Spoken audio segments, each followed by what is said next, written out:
In today's video, I'm going to teach you how to archive in Smartsheet. We'll walk through how to move work out of active circulation by using Smartsheet's deleted items area as a short-term archive, and how to restore or permanently remove it when you're ready. Start on the Smartsheet homepage after you sign in. From here, you'll see options to start a new project, program, or process. That's helpful when you're setting up new work, but for archiving, we're focusing on existing items. On Home, take a quick look at the suggested section if your item appears there for easy access. If not, switch over to All Workspaces so you can browse everything you have permission to view.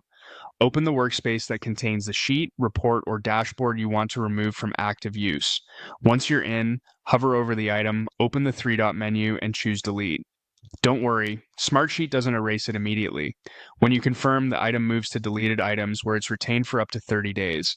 Think of that window as a soft archive or safety net. It keeps your environment tidy while still giving you time to change your mind. Go ahead and confirm the delete in the prompt to send it to deleted items. To manage what you've archived, head back to the left navigation, select Browse, and open Deleted Items. You'll find a list of everything you've recently removed. Click the item you're interested in and decide whether to undelete it, returning it to its original location, or to remove it permanently.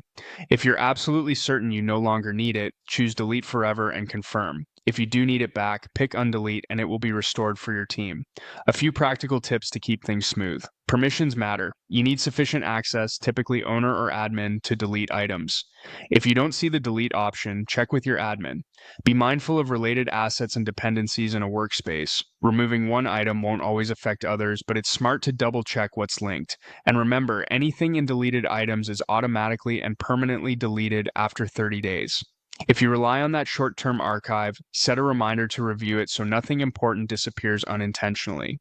That's the process. Locate your item from home, use the workspace's three-dot menu to delete it, let it live in deleted items as a temporary archive, and then either restore it or permanently clear it when you're ready. This approach keeps your Smartsheet environment clean while preserving flexibility.